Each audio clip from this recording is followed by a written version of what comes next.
Akibat hujan deras beberapa hari terakhir, banjir merendam sejumlah wilayah di Jabodetabek. Jika bagi sebagian orang hujan berujung musibah, namun di sisi lain, musim penghujan menjadi berkah bagi para pemburu cacing sutra dan ikan sapu-sapu. Ya, mereka yang bergelut dengan sungai penuh dengan limbah demi rupiah. Bagaimana kisahnya?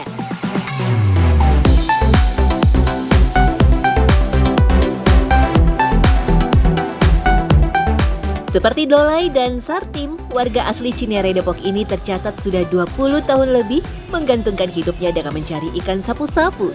Sebuah pekerjaan yang sebenarnya jauh dari kata aman dan nyaman. Bagaimana tidak, setiap hari mereka harus turun dan menyusuri sungai demi mencari ikan yang sering disebut punya hubungan kerabat dengan ikan lele. Untuk alatnya, Dolai dan Sartim hanya butuh jaring dan juga sepatu boot. Heran memang, menjadi tempat berkumpulnya berbagai sampah, menjadikan kali di kawasan Jabodetabek memang tak ramah pada kaki telanjang. Temen saya ini, saya udah bilang sama dia pakai sepatu boot atau sepatu biasa, tapi dia malahan nggak pakai alas kaki.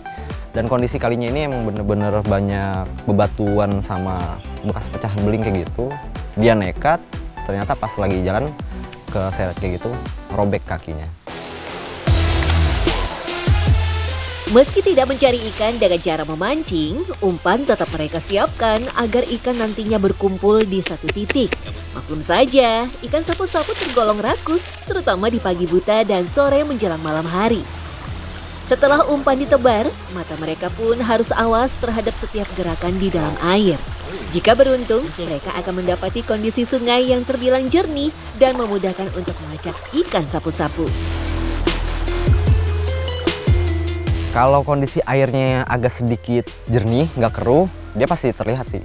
Karena warnanya kan hitam pekat gitu dia. Kecuali yang emang ada beberapa sapu-sapu yang warnanya berbeda, itu jarang banget sih di sungai atau di kali. Kalau sore-sore karena ikan-ikan itu kumpul di suatu aliran air itu, yang muter itu kebanyakan di situ. Meski terlihat dengan jelas, menangkap sapu-sapu bukan perkara mudah. Ikan yang biasa menempel pada sisi sungai ataupun bebatuan ini terbilang lincah dan gesit. Karena itulah, Dolai dan Martin seringkali memakai taktik mengarahkan ikan ke lubang tertentu agar ikan terjepit di satu titik. Jika sudah terpojok, pemburu ikan sapu-sapu ini bisa dengan mudah menangkap ikan sapu-sapu dengan tangan kosong. Tetapi jika tidak beruntung, jari mereka bisa jadi terpatuk ular ataupun terjepit oleh kepiting. Nah, kalau saya biasanya di saat saya lagi nyari, saya lihat ada tumpukan sampah. Biasanya di situ pada bersembunyi. Dia kan makanin lumpung atau yang lain. Itu biasanya saya pakai serokan yang besar, saya giring kayak gini, dan ada satu temen yang bantu giring biar dia lari ke arah seselah saya. Nah, kalau di lubang ini, saya perhatiin di pinggir-pinggiran kali atau sungai atau di rawa kayak gitu. Saya lihat kalau ada lubang besar gitu, ya 50-50 sih antara itu isinya bener kepiting atau sapu-sapu. Kadang-kadang ya itulah tidak memungkinkan. Saya ini di lubang itu ternyata ular yang saya pernah alami. Tetapi jika sudah tertangkap, ikan sapu-sapu relatif tak mudah terlepas dari tangan, berbeda dengan lele ataupun belut. Sisik yang menyelubungi tubuhnya membuat ikan ini terasa lebih kesat. Dalam satu hari, Dolai dan Martin bisa mendapatkan 20-30 ekor ikan sapu-sapu tergantung berapa lama mereka mencari. 1 kilo biasanya terdiri dari 4 ekor ikan yang mereka jual dengan harga Rp20.000. Sebuah nominal yang terbilang murah jika dibanding dengan resikonya. Jika tak laku ataupun tak ada pesanan, Sartim bahkan memilih untuk mengolah ikan sapu-sapu untuk dia makan. Jika dibiarkan tumbuh besar, ikan sapu-sapu ternyata bisa mencapai ukuran 60 cm atau lebih besar dari bayi manusia yang baru lahir. Saya coba aja. Intinya masak, ya intinya di belek. Ini kan dagingnya dari sini adanya di punggung. Saya belek, saya cuci, terus rebus sama air panas, terus ya diolah lah. Ternyata enak gitu. Yang menarik, ikan sapu-sapu sendiri bukanlah spesies asli Indonesia. Habitat aslinya adalah Amerika Selatan, 18.000 km dari Nusantara. Sayang, tak ada catatan pasti sejak kapan ikan sapu-sapu masuk ke tanah air. Hanya saja di antara 22 spesies ikan sapu-sapu, beberapa di antaranya tergolong ikan yang sangat invasif. Ikan sapu-sapu saat musim hujan populasinya tinggi dan berlimpah. Begitu juga dengan cacing sutra.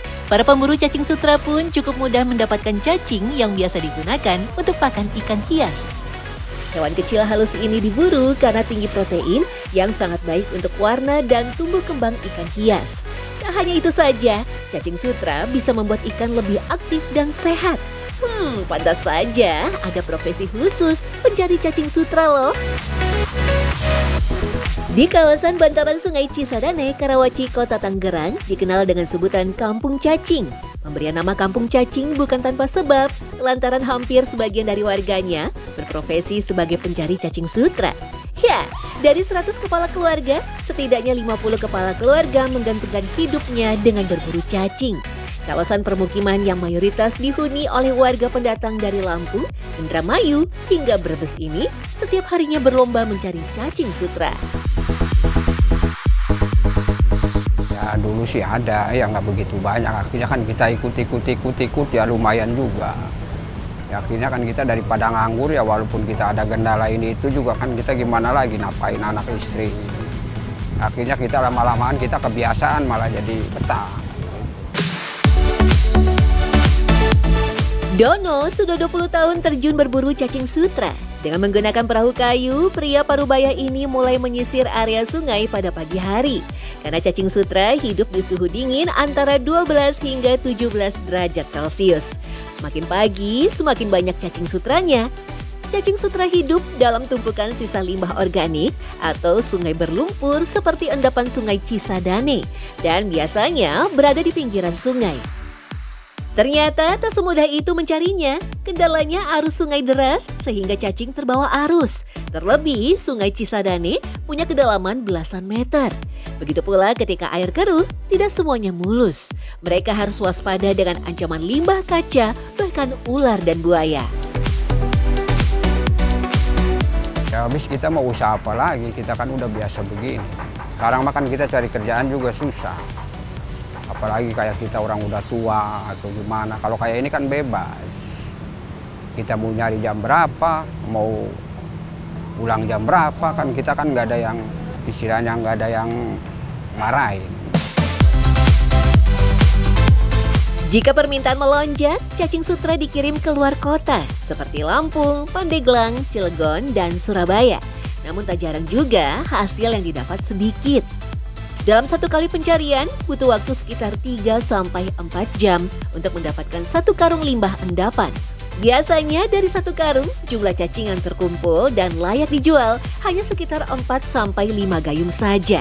Dengan harga per gayungnya Rp10.000. Memang sih, terkadang tak sebanding dengan usaha keras berjibaku di dalam sungai. Apalagi saat ini kurangnya produksi pabrik yang membuang sisa limbah organik. Keberadaan cacing sutra pun mulai berkurang. Dari endapan lumpur yang sudah terkumpul, kemudian dikirim pada pengepul. Endapan kemudian diletakkan ke dalam tempat khusus berukuran 1 meter. Disinilah proses dibersihkan dari sampah plastik, kayu, dan dedaunan, sehingga hanya tersisa tanah lumpur hitam pekat. Istilahnya ngebesut. Ada, jadi kita bersihin lagi pas dari angkatan dari bak itu, kita bersihin lagi. Kita taruh di tempat kolam kecil, lalu kita kasih blower gitu. Kalau untuk bisa dijual dalam pembersihan ya, pembersihan udah di kolam, dia cuma semalam, paginya udah bisa dijual. Teknik dan perhatian khusus seperti ini hanya tersisa di 10 pengepul yang mempunyai lapak. Salah satunya Dendi, pria asal Jawa Tengah ini sudah 5 tahun menjadi pengepul cacing sutra. Nah, adanya lapak ini membuat peminat lebih mudah dicari, terutama petani ikan yang biasanya meminta dalam jumlah banyak. Oh, paling kita sediakan tampungan 2 meter kali 1 meter. tinggi misalkan 10 cm ya. Lalu kita gunakan blower untuk sirkulasi cacing tersebut gitu. Jadi cacing tersebut ada oksigen. Profesi pemburu cacing sutra hingga kini masih menjadi kesempatan meraup penghasilan.